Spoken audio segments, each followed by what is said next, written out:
Hey, what's going on, guys? Welcome to the channel. This Saturday is UFC 277, and in the co-main event, we have Brandon Moreno versus Kai Kara-France 2 for the interim flyweight title, and this is going to be my full breakdown and prediction. I've already done a prediction video for the main event, Juliana Pena versus Amanda Nunes. I will link that down in the description if you want to go check that out after this. And also, guys, if you want to support the channel, you can become a member and join our members Discord, where we will all be messaging live during UFC 277. The link is down in the description. It's a great way to support the channel. This flyweight fight is my most anticipated fight on UFC 277. I think it's the best fight on UFC 277. And initially, when this was announced for an interim title fight, I thought, oh my goodness, the UFC is doing another interim title fight. It just seems like recently too many interim title fights. But at the same time, if this was not an interim flyweight title fight, this fight would not be 5 rounds. And this fight absolutely needs to be 5 rounds. And the winner of this fight could find themselves elevated to the undisputed champion without having to even fight Deiveson Figueiredo. Because Figgy has been talking to Henry Cejudo and using his negotiating tactics with the UFC, and he's changed managers. And who knows what's going to happen? It's all up in the air. He's been threatening to go to bantamweight, which I think the UFC is going to say, go ahead. And he might just drop the belt and never fight the winner of this fight. So, I hope he does end up fighting the winner of this fight, because I'd really like to see that. But in the meantime, we have the 2 most deserving guys fighting for the flyweight title. So if you look at the tail of the tape, Brandon Moreno is ranked number 1. Kai Kara-France is ranked number 2. Moreno is 28. Kara-France is 29. Moreno is 5'7". Kara-France is 5'4". Moreno has a 70-inch reach, and Kara-France has a 66.5-inch reach. So a 3-inch height advantage for Brandon Moreno and a 3.5-inch reach advantage for Brandon Moreno. So if you look at Kai Kara-France, he has 34 pro MMA fights, 24 wins, 9 losses. Of those 24 wins, he has 11 by knockout, 3 by submission, and 10 by decision. And he comes into this fight on a 3-fight win streak. His last fight was against Askar Askarov in March of this year. And I actually picked against him in this fight, and I just thought he would get out-grappled in this fight. And he did get out-grappled in the first round. Askar Askarov was able to get his back and just control him, have the back position, looking for the rear naked choke for the majority of the first round. But Kai Kara-France was able to defend the submission. Eventually, the second and third round came around, and Askar Askarov was continuing looking to grapple. He was able to get some positions. I think he was able to get a couple more takedowns. But Kai Kara-France was able to scramble back to his feet, and he landed the better shots on the feet, and he won the fight 29-28. The fight before that, I actually picked against him again. He fought Cody Garbrandt. I just thought Cody Garbrandt was the better fighter. I was a little bit worried because the chin of Cody Garbrandt, and then the fact he was cutting down the flyweight, and I should have went with that gut feeling because he brutally chinned Cody Garbrandt in the first round. And I think this is a fight where a lot of people say, oh, it's his best win. It's a former bantamweight champion. But at the same time, I don't know how much stock to put in this win, because Cody Garbrandt is known to be chinny, and then he cuts down, the 125 pounds against probably one of the hardest hitting 125 pounders in Kai Kara-France. So I get it. I even picked against him, but at the same time, I don't know how much stock to put in this. The fight before that, he beat Rogerio Bontorin. This was a similar fight, kind of that first round of Askar Askarov. He got out-grappled in the first round. He was controlled. I think at one point, Bontorin had his back, looking for a rear naked choke. But Kai Kara-France was able to defend, and in that first round, he fought back to his feet and brutally chinned Rogerio Bontorin at the tail end of the first round. His last loss was to Brandon Royval at UFC 253, September of 2020. And in this fight, he got hurt badly with a spinning back elbow after he actually hurt Royval himself. I think he landed a right hand on Royval, and then he got spinning back elbowed, hurt himself, and it just seemed like he never recovered. I mean, Royval was putting combinations on him and landing step-in knees and controlling him on the ground for a bit and looking for submissions. Kai Kara-France was defending. It went to the second round. Royval was just putting pressure on him, and Kai Kara-France slowed down a bit. And as the pressure was in the volume of Brandon Royval was getting to him, eventually shot in on a takedown. And Brandon Royval immediately locked up a guillotine and tapped out Kai Kara-France. And this is an opponent in common he has with Brandon Moreno, which I'll talk about in a second. And his last loss before that was to Brandon Moreno at UFC 245 in December of 2019. I'm going to talk about that fight in a minute, so I'm not going to talk about it right now. You look at Brandon Moreno, he has 27 pro MMA fights, 19 wins, 6 losses. Of those 19 wins, 3 by knockout, 11 by submission, and 5 by decision. His most recent 3 fights were against the champion, Deiveson Figueiredo, or technically, I guess the second fight or the third fight was not against the champion, but you get the point. And in the last fight, it was the trilogy against Deiveson Figueiredo, and this was a very close back and forth fight. And it was a unanimous decision for Deiveson Figueiredo, but I believe this fight could have easily went either way, and it was an amazing fight.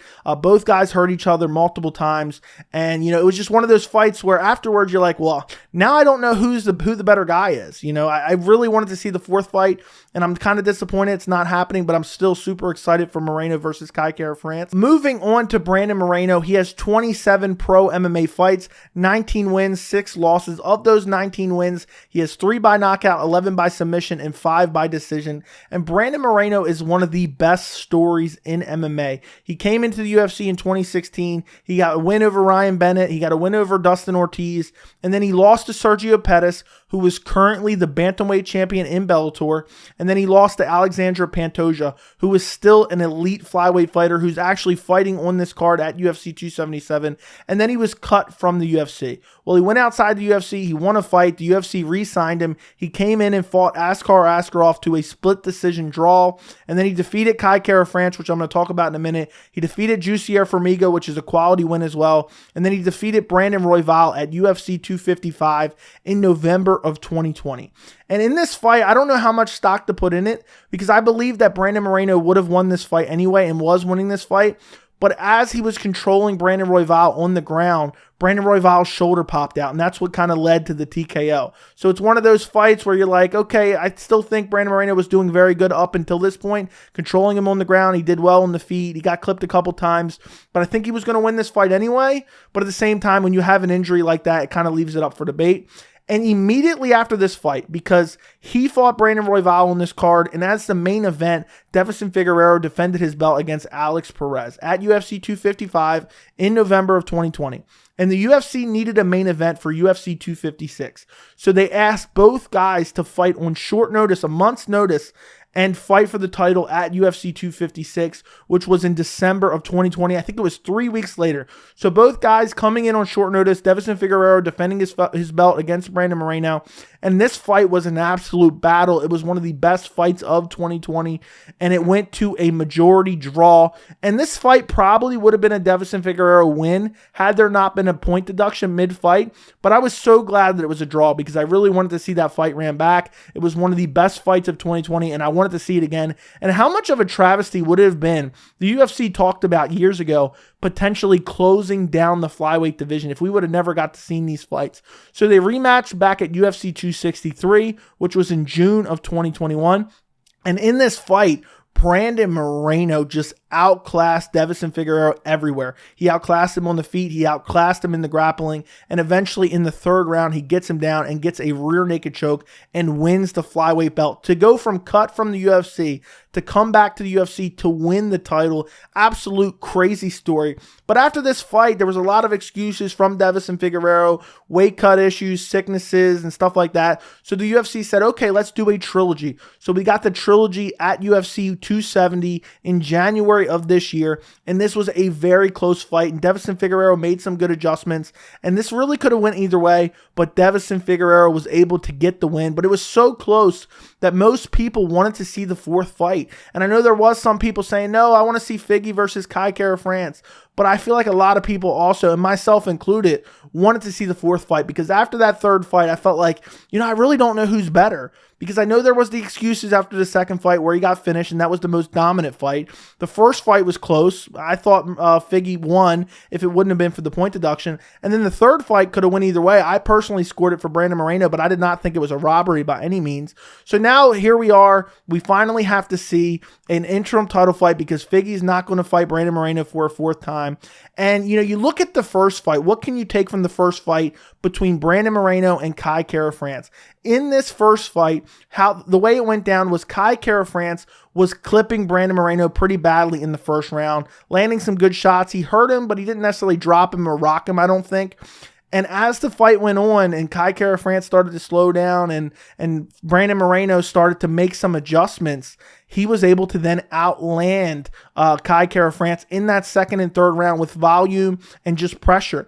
And you could just see Kai Kara-France start to wilt under the volume and the combinations of Brandon Moreno. And he dropped the second and third round, and he lost the fight via unanimous decision, 29-28.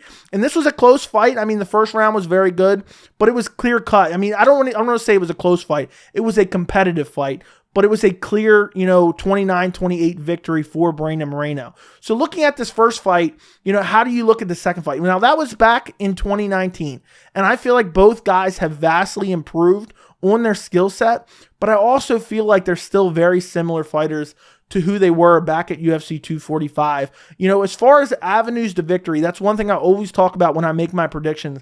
I look at Kai Kara-France and I'm thinking, how does Kai Kara-France win this fight? And I have a hard time believing he's going to win by decision, and I do not think he's submitting Brandon Moreno. Brandon Moreno is avoiding submissions from Figgy, who has a nasty guillotine. There was multiple times that he was caught up by Figgy in that third, and I think even the second fight, he was able to avoid him. And I just really don't see Kai Kara-France submitting Brandon Moreno. Has 3 submissions on his record. As far as decision win for Kai Kara-France, I just don't think he has the stamina to survive for a 5-round fight and win a decision. I think Brandon Moreno, we've already seen him go 5 rounds multiple times. Meanwhile, we've seen Kai Kara-France start to wear down, even in that 3-round fight that he fought Brandon Moreno in. So I really don't see that as a decision win for Kai Kara-France. If I was to pick Kai Kara-France, I would go by TKO or KO, maybe in the first or second round, because that's when Kai Kara-France is most deadly. As far as Brandon Moreno, I feel like he can win anyway. I don't think TKO or KO is super likely because Brandon Moreno doesn't have like nuclear power, but he has decent power. And also, as far as Kai Kara-France KOing or TKOing Brandon Moreno has a nasty chin, so I think that's going to be super unlikely as well, but I think that's his best chance to win. But if I look at Brandon Moreno, I think he can win by decision, I think he can win by submission, and I think he could potentially, it would be a low percentage, get a TKO or KO. And I really believe that this is going to be one of those back and forth fights early. And then I think Brandon Moreno is going to take over as the fight goes on. Maybe, Kai Kara-France wins that first round, lands some good shots in the first round. But I think as the fight goes on, I think Brandon Moreno is going to make the adjustments. He's going to use the height and reach advantage. And I just think he's the better, more technical striker. And I think he has more of a variety of attacks. Kai Kara-France has a decent jab, but he swings a lot of wild looping punches looking to take you out, and he doesn't mix the kicks in that well. He throws some good leg kicks, but we've seen Brandon Moreno against Figgy. He was checking a lot of those kicks and avoiding a lot of those kicks, and I just don't think that's going to be a massive factor. So I really think Kai Kara-France is going to come out in this fight. I think he's going to have to be aggressive early and hope that Brandon Moreno makes a mistake and gets clipped and put out. And that's why I'm going to go Brandon Moreno. You know what? I'm actually going to go Brandon Moreno via 4th round TKO. I was going to go Brandon Moreno by decision, but I just really don't see the cardio of Kai Kara-France holding up, and I think it's not going to be the power of Brandon Moreno that does it. I just think it's going to be the volume and the depletion of the stamina of Kai Kara-France. I think he's going to be fighting a decent fight, maybe even win the first round, potentially lose the second and third round, and as the end of the third round comes, I think it's going to look worse and worse, and the momentum really going in Brandon Moreno's favor, and I just think Brandon Moreno eventually, as the exhaustion starts to set in, Kai Kara-France hasn't been in a 5-round fight. I think Moreno's really going to turn up the pressure, drop him, and then potentially follow up with some ground and pound and finish him off. I could also see, maybe him dropping him in that 4th round, and then as Kai Kara-France goes to get back to his feet, I could see him getting a guillotine. But Kai Kara-France has such good submission defense. I really don't think that's super likely, but Brandon Moreno could pull it off. Brandon Royval was able to pull it off, and Brandon Moreno is just too well-rounded. That's my assessment of this fight. Kai Kara-France really has to rely on his power too much.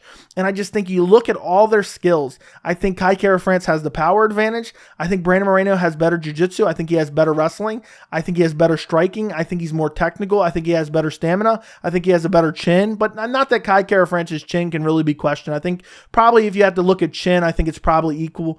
But I think it's really going to be the cardio and the volume and pressure of Brandon Moreno. I think Brandon Moreno is going to be very careful early on. He knows the power of Kai Kara-France. And as the fight goes on, I think Brandon Moreno is just going to get more confident, throw a lot of volume, pressure Kai Kara-France quite a bit, and eventually he's going to wilt under the pressure, and Brandon Moreno gets a 4th round TKO. Let me know what you guys think in the comments. Don't forget to like the video, and thank you so much for watching.